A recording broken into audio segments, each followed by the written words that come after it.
স্বর্ণ খাতা হীরায় গাথা কোরআনেরই আয়াত, চোখের তারায় অন্তর কাবায় ইয়া নবী মুহাম্মদ, চোখের তারায় অন্তর কাবায় ইয়া নবী মুহাম্মদ।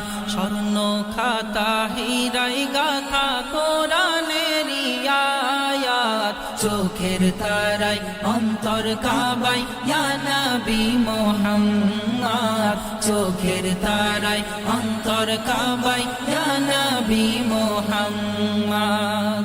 আরব যখন জাহেলিয়াত ছিল পরিপূর্ণ, আমানিশা দূর করিল সকল আধার চূর্ণ, সকল আধার চূর্ণ, সকল আধার চূর্ণ। আগমনে